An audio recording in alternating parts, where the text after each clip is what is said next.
Alright guys, like I said, I'm going to tell you about these new tuners I just bought the other day. And there's my cable.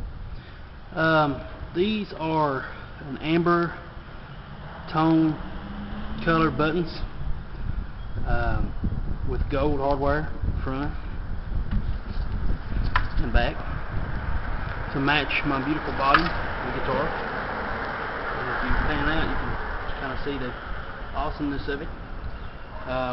One thing though, while installing this, I don't know if you can see it or not, right on the top button there is a place, I don't know if you can see it or not, but anyway, there's a place up top here, a little scratch, and right underneath,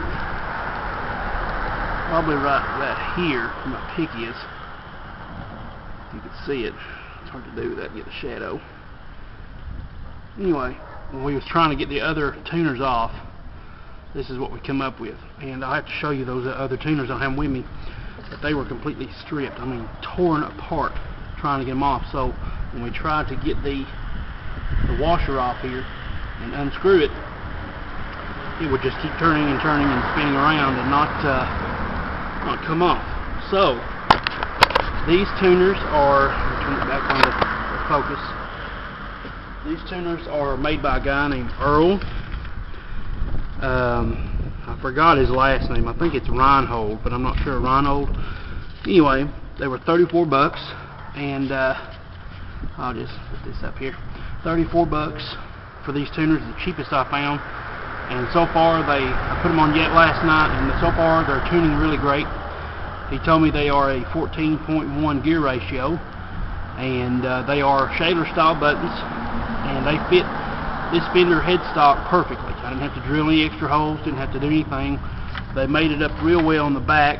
The screw holes down here made it up really good. And if you want to contact him, you can contact him directly through email and pay him via PayPal. And so pay him through PayPal with this address. I don't know if you can see it or not. I'll probably, I can't see nothing with these glasses on. Let's see. It is right here. It is hispeed at new-world.com. Hispeed, HISPEED, @nu-world.com. You ask for Earl, and he will give you this little thing with all the information and all the tuning accessories that go with the tuners, so that you'll be able to put these on. He even has a way to restring your guitar that would be interesting for you to try. I tried it and it worked okay. I don't know if you can see the way the strings are wound or not, but it saves you from having to use both your hands to wind the strings. And basically it's just bending the string so that it will anchor there while you turn it, and going over once and then under, if I'm not mistaken. It says oh, actually I did it backwards then. He said the end of the string should pass under itself on the first turn, then pull it up so that it's out of the way, while you then cross the string over and start winding down the post. Do the same thing for each string, and he even gives you a little rule about spacing on how much slack to allow and all that. So check this guy out. He's also on eBay. I don't know his eBay address, but you can have him send you some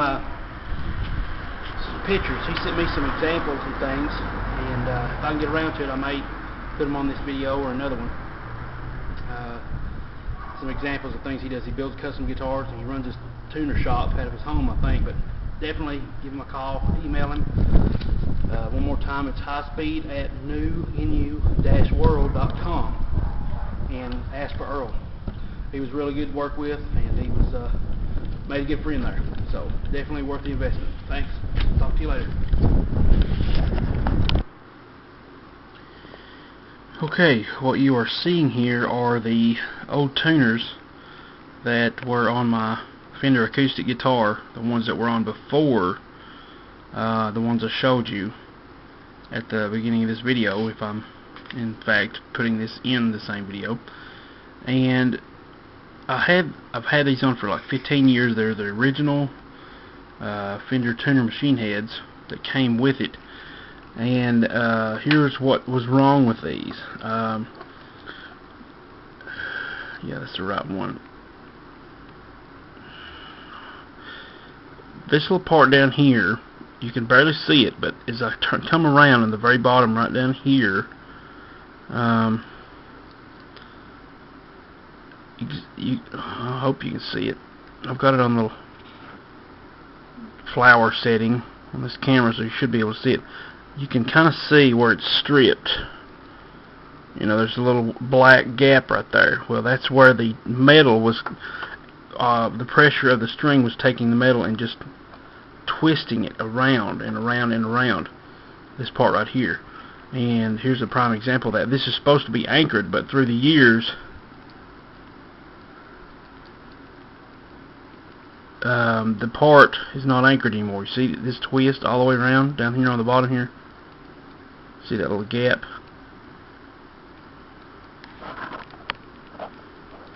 It's hard to do this in one hand. Anyway, the whole thing should not spin around like this. Okay? If you look closely, you can see what's broken off down at the bottom. Where I do this, you can see the gap down there. And the whole thing is spinning, and it took us forever to get one of these off. And the one that we finally got off was this one right here. This little booger right here caused us the most trouble. Check this out. See that? It's supposed to stay attached. These stay attached. This stays attached.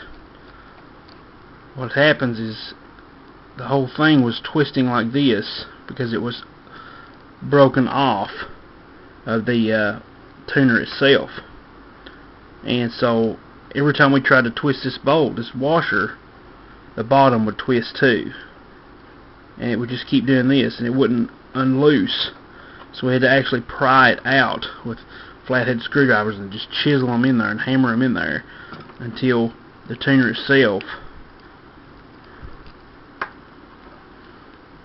which if it would look like this, the tuner itself was kind of, you know, angled out because we had pried it loose, and we finally popped it out. And this is what it looked like. Here's what it looks like if you ever wonder what a tuner looks like when you take it apart. This is the clog, or the cog.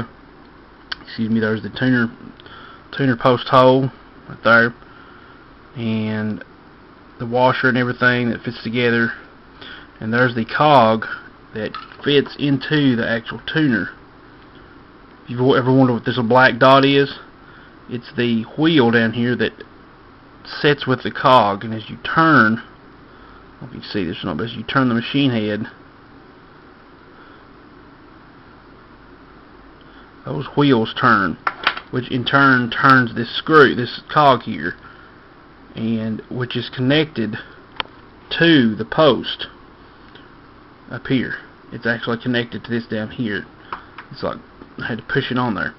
But as this turns, this right here turns and winds your string. But that's how bad these were.